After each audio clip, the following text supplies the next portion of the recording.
Tôi sẽ đây con cô một chút chỉ môi nâng lực củ tia đấy nâu lồng hạt của quan rọ nè mỏng làm bây còn khát bé dư mà ăn tập thiên lồng hạt tầng ọt này bùi cam con mình nè lợn ăn tập thiên muối để miền má ấm sao nó mà phay kg là tí lan của lỡ đòi vào của quan rọ cái ao dư mơ rú cái dòng dễ sầm tu của miền đây nó cứ sao được bọc máy con chỉ môi nâng vị là tí vậy con đó đỏ pì sầm núa miền pì sầm núa con là kho có cái này từng muốn bận tốt kho cái này cầm lá cám cam cò lóc con mơ của quan rọ tinh máu và quan rọ và dưới miền rọ pí tí muối rọ nâng hơi nâng rọ trở lại đây rọ trở lại thành cống được chuột chỉ muối nâng đom ao được thiết muối để miền mặt ấm ở đang tụng nguồnประมาณđấy cái phèo môi chỉ mặt đấy đây là cam cò đấy còn trao cầm láng qua tiên chứ cầm láng cam có cái tăng đôi cầm láng ép ơ chứ cầm láng cho là cò nó đây đó đây là qua tiên đó phơi bẩn tung cái ti lang từ lờ từ đầu vào bẩn tung nắng đó trắng sầm lúa có cái kẹn là nia tụng nguồn được bao bẩn tung trắng tụng nguồn được bao bẩn tung bên đây thá thì dương rọ ép o nó viết smart của mà tụng nguồn bẩn tung á và ai sầm lúa khó kẹn nia cầm láng cam cò bỏ đầm mai khát bé dương mà đọc lại cái này đó có kẹn là nía và kẹn là nía tụng nguồn bẩn tốcឬក៏កម្លាំងតប់ណាទម្ងន់បន្ទុកបាទទម្ងន់បន្ទុកគឺ F F O បាទអញ្ចឹង F O យករតាមណា F O យករតាមម៉ាស់គុណជាមួយនឹងសន្ទុះមកបាទពីព្រោះទឹកដៅរបស់ F O ណាបាទទៅក្រោមបែបនេះណា F O ហ្នឹងអញ្ចឹងទម្ងន់របស់បន្ទុកគឺ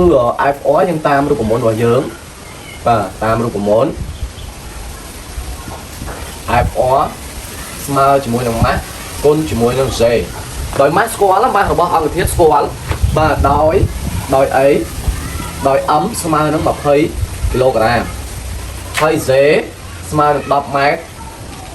គុណដល់វិនាទីស្វ័យគុណដល់2ជាទូទៅគេច្រើនតែស្អីបែបនេះ10 ម៉ែត្រក្នុង1វិនាទីការ៉េអញ្ចឹងក្នុងលំហាត់នេះគេលើកវិនាទីហ្នឹងឡើងទៅភាគយកជាមួយនឹងអំអញ្ចឹងអានេះវាបូកអញ្ចឹងលើកឡើងទៅលើទៅវាគុណជាមួយអំវាទៅជាស្វ័យគុណលើកឡើងទៅលើទៅភាគយកទៅវាទៅជាដកវិញណាអញ្ចឹងគេសេម៉ែត្រគុណវិនាទីស្វ័យគុណដក2ទេតម្រង់បែបណាក៏បានដែរតែក្នុងលំហាត់នេះគេសេបែបនេះអញ្ចឹងគេសេឲ្យគេចឹងដែរមកណាបាទអញ្ចឹងជួនលេខចូលនាំឲ្យ FR ឬក៏កម្លាំងតប់ឬក៏ទម្ងន់របស់បន្ទប់ស្មើជាមួយនឹង20គុណជាមួយនឹង Z 10 20គុណដល់10គឺស្មើនឹង200អី200 Newton អញ្ចឹងដូចនេះទម្ងន់របស់បន្ទុករបស់យើងបាទដូចនេះទម្ងន់បាទទម្ងន់បន្ទុកឬក៏កម្លាំងទប់ហ្នឹងណាបាទទម្ងន់បន្ទុក FR ស្មើនឹង200 Newton បាទអញ្ចឹងសំណួរកអញ្ចឹងមានប៉ុណ្ណឹងចំណែកសំណួរខគណនាកម្លាំងកម្មករអញ្ចឹងកម្លាំងកម្មករមានន័យថា rho FR នេះកម្លាំងចលករនេះថាតើវាស្មើប្រមាណគាត់ទាញនោះគាត់ប្រើកម្លាំងប្រមាណដើម្បីទាញអង្គធាតុនេះដែលមានទម្ងន់របស់វា200 Newton យើងរកឃើញនៅសំណួរកហ្នឹងឲ្យផ្លាស់ទីឡើងទៅលើណាបាទអញ្ចឹងសំណួរខរកកម្លាំង FR សំទោស FR ណារកកម្លាំង FR អញ្ចឹងរកកម្លាំង FR បងប្អូនដឹងហើយថារូបមន្តរបស់ FR គឺយើងទាញចេញពីផលមេកានិកអញ្ចឹងយើងអាចទាញតាមរយៈនេះតាមរូបមន្តបែបនេះបាទតាមរូបមន្តផលមេកានិក MA ស្មើជាមួយនឹងកម្លាំងតប់ចែកជាមួយនឹងកម្លាំងចលករហើយបន្ទាប់មកយើងទាញរកកម្លាំងចលករមកបាទនាំឲ្យអីនាំឲ្យ FR ស្មើអី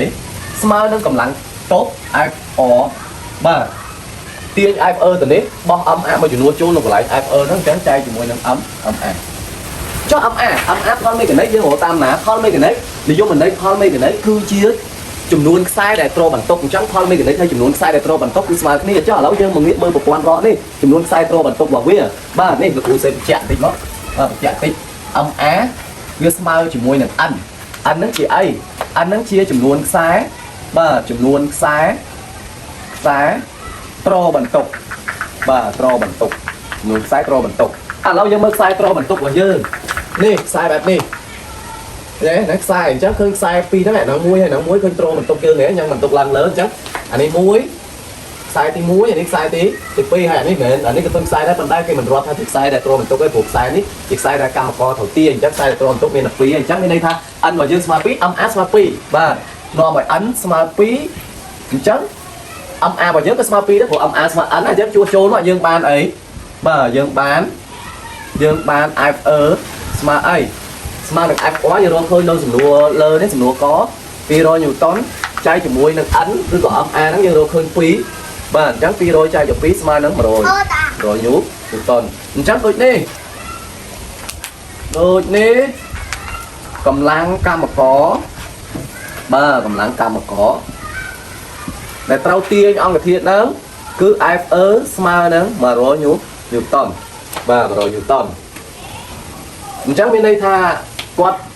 và tục tụm luôn pi rối quạt tiên cho cầm lăng mà rồi cứ bẹt đẻ lá ba quạt trao cầm lăng bẹt đẻ này tụm luôn bỏ bật tục tóc cứ hai platy đom ông cái thiệt đang bán này ba chắc ở con trao sầm đạp ca tam đàn video đi